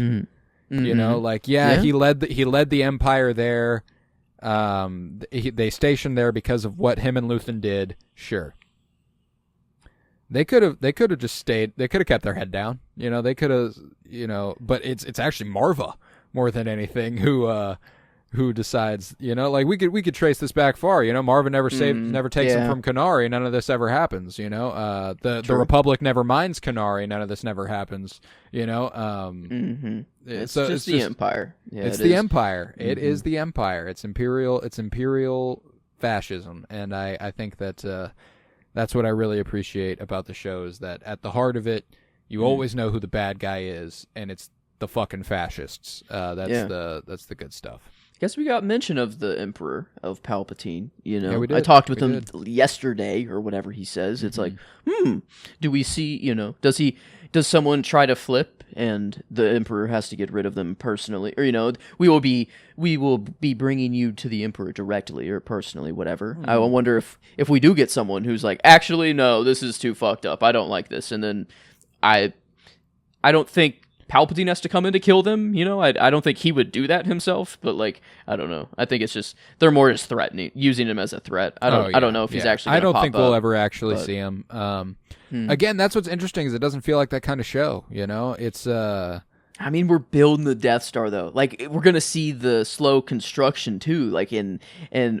Is it actually fully formed? The Death Star is pretty close to done. They almost just had the weapon. I guess they just need the power source for the weapon, really. So it's just the final touches. So I wonder is Palpatine chilling in the Death Star? That's his main base right now. No, the Death Star was never his main base. I guess where. Coruscant is well, his. Yeah. I mean, that's when he's Palpatine, but whenever he's in Emperor form, I don't know, or just doing Emperor things or back, I don't know. I feel like he just, no. The Death Star gets exploded. Vader was just on there, yeah, but just right now, before it's even operational. If he ever had to go and have or he needed to be in his cloak and shit, or whatever. Because I feel like he never puts his cloak on in Coruscant. That's never. Whenever he's in a hologram meeting with someone in his. Well, sometimes it's just his. When he's in a hologram, it's a completely digital recreation of him, because he doesn't look like that anymore. He's all scarred and. Yeah. Well, he never appears like that to anybody, though. He looks like the old Palpatine. I guess whenever he's. Oh, duh! He's beyond the double life, I guess now. Yeah. Never mind. The time. I don't know. I guess the point in the time. I'm thinking he's. I don't know. Still having to do secret stuff, but no. I guess he's the Emperor is all now. He gets to do whatever he wants. Damn. Okay, that's fair. Yeah. I guess probably not.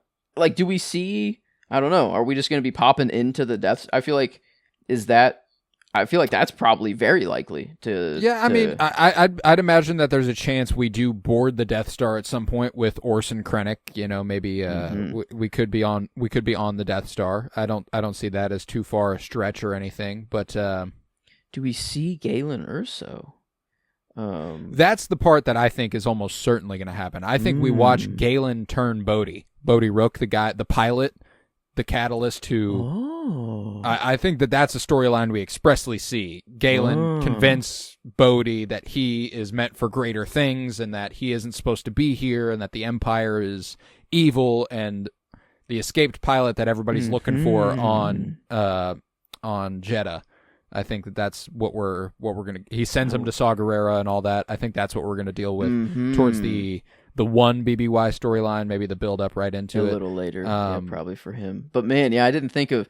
I guess Galen probably he kind of. I don't know. No, I don't want to say he has to be in here. I need him to be in the show for me to be satisfied. But no, I really would love to see that. That's one of those things where I don't. I don't need it for it to be good, but it's a spot in the timeline, a story beat we know occurs that has actors like Mads Mikkelsen and Rhys Ahmed that would be fucking awesome to watch, and it would fit perfect with the concepts that this show has provided.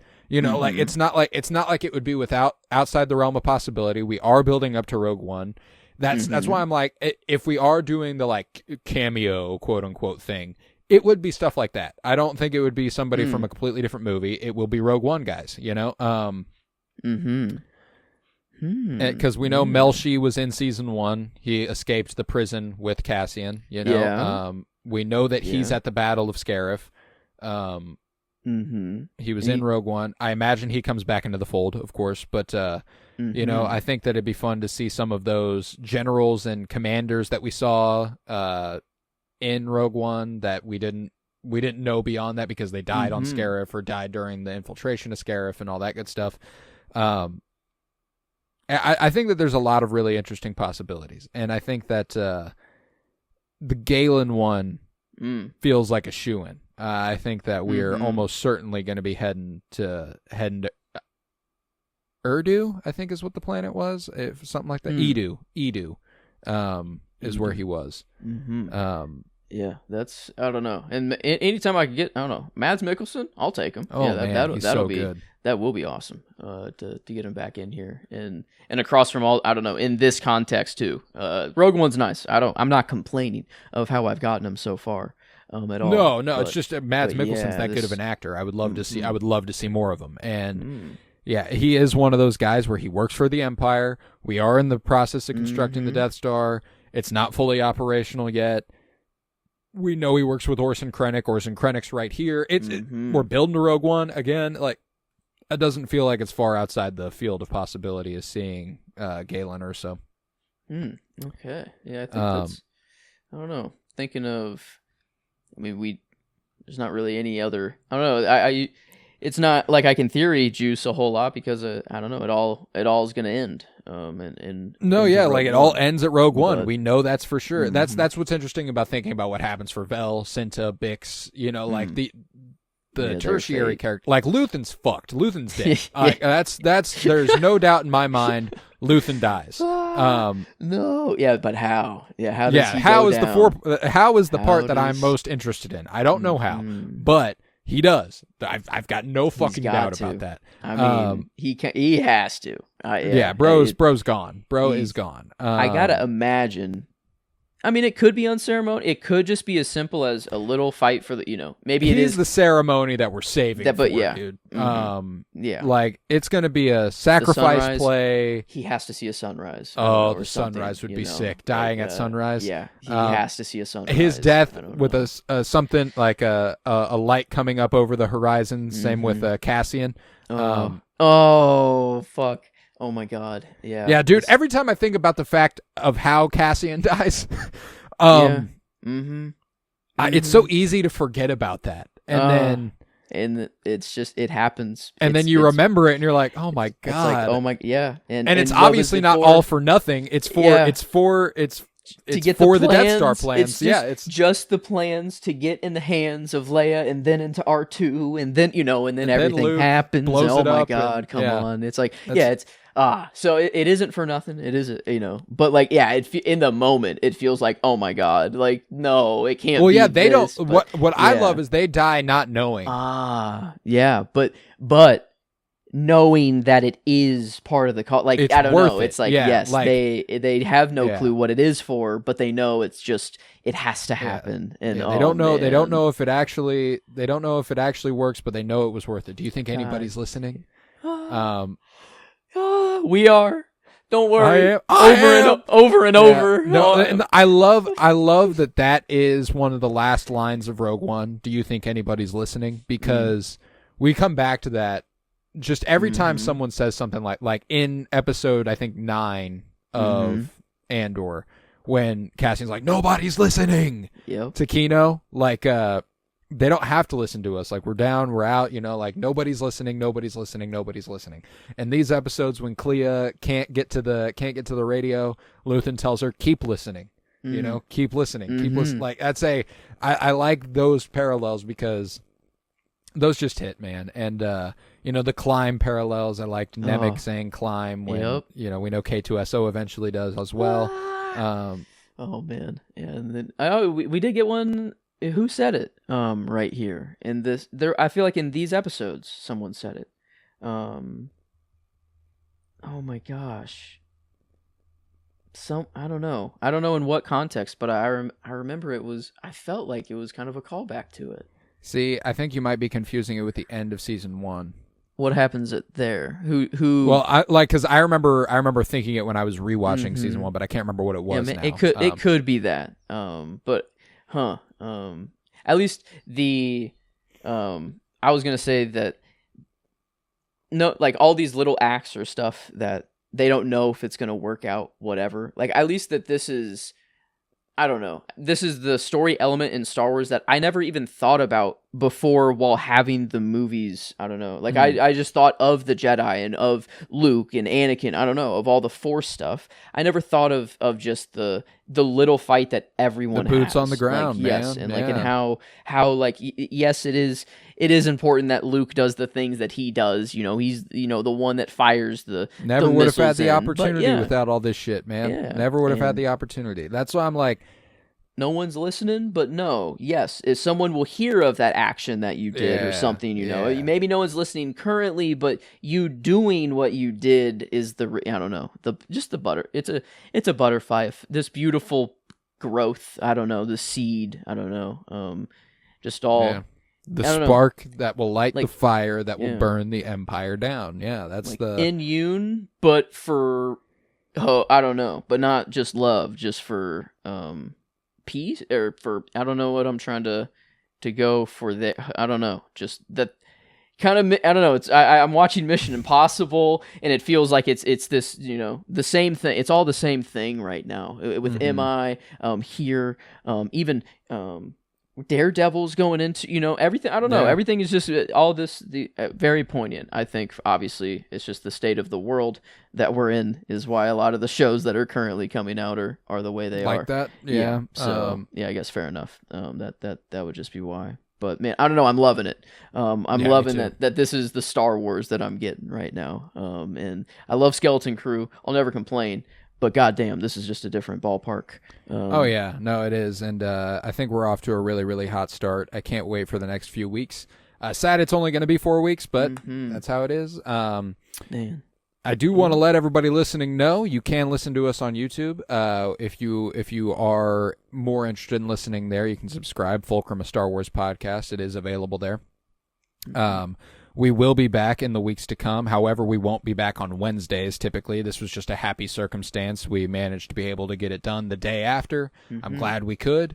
But I am more excited to do things on Fridays. Fridays is typically what we're going to be doing.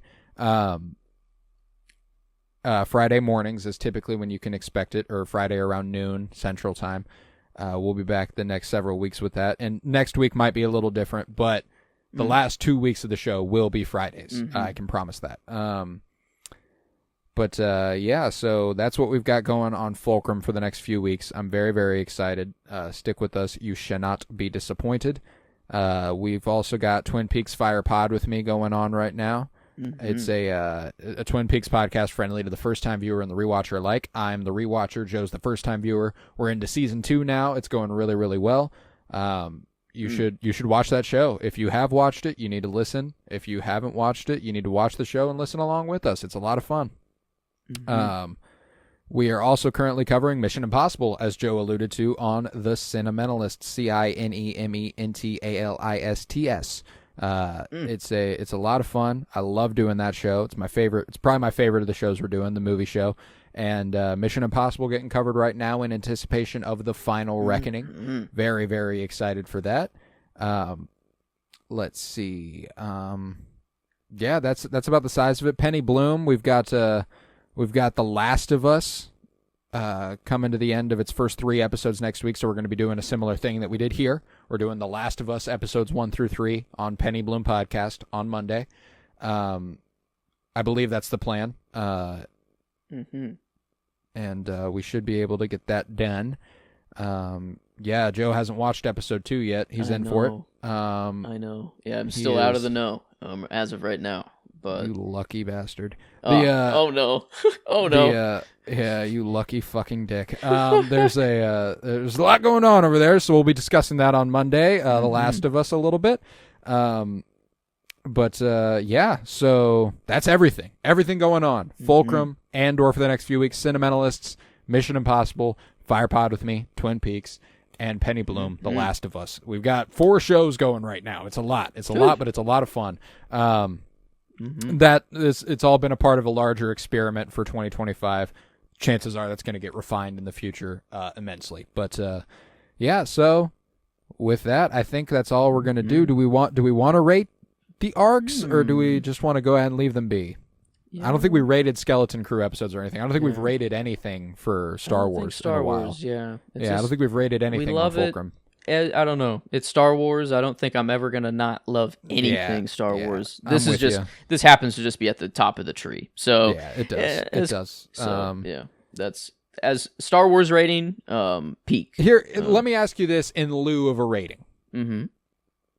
Do you think after these first three episodes, this has what it takes to top season 1? Ooh, interesting. Do you think it will have what it takes? I think we're off to a similar start. I'm feeling back. Maybe let's see. At this point in season 1, episode 3 was The Reckoning. Okay, yeah, Cassian leaving with Luthen. Mm-hmm. I don't think we're on the same level right now. Yeah, I think that season 1 was off to a much hotter start. Yeah, and that's wild to say because this is a hot fucking start. You know, like that's we're in a good spot. I'm just saying that's how good the first 3 episodes of Andor were. This was always going to be harder. I've never thought that season 2 would be as good as season 1. All I can hope for is that it's almost as good as season 1. You know what I'm saying? Yeah. And if I do end up being pleasantly surprised that it is better, fuck yeah. You know? But right now, I don't see it. I've never seen it as a possibility. So I don't see it as a possibility now. But we'll see. You know, I am very, very optimistic. I see it going swimmingly going forward. Last little thought I wanted to get in because we didn't talk about it at all. Mon Mothma dancing at the end was the shit. Loved that. Loved that sequence. The paralleling of the upbeat music being played while she is, you know, she knows Tay Kolma's about to die. Cinta is driving a man to an assassination. Brasso just died, and we're flying off into the sunset, going somewhere else. It's good, man. And that upbeat music carrying us away as the tears well in Cassian's eyes, man. That's the shit. That is the shit. That is what we are doing. So, don't get me wrong. We're off to a hot fucking start. I just don't think it's quite as strong as season 1 as the first season. But I do have hope that we have a lot to look forward to, and I cannot wait. I love that the fashion style on Chandrilla is like Whoville chic. They all look like they're from a Dr. Seuss book, which is super fun. I like that. Yeah, that is. Chandrilla was a cool planet to see, or a cool. Very very happy with that. Very civilization happy with that. to see. But yeah, this is. Yeah, you're right. It's it's not quite season 1. But even if it just keeps this pace for the whole season, still top 2 Star Wars. Yeah, it's like already good. So yeah, I mean, like that's why I'm like I don't want to undersell it because it's far from bad. It is actually exceedingly good. It's just we're just comparing it to the best Star Wars season of TV there's been. So that's where we're at. But yeah, then I think with that we can conclude this episode of Fulcrum, a Star Wars podcast. I was Colton Robertson. I was joined by Joseph George. Thank you very much, homie. Oh, thank you for having me. It's always a pleasure to be here. Oh, and it's always a pleasure to have you. And remember, for light and life.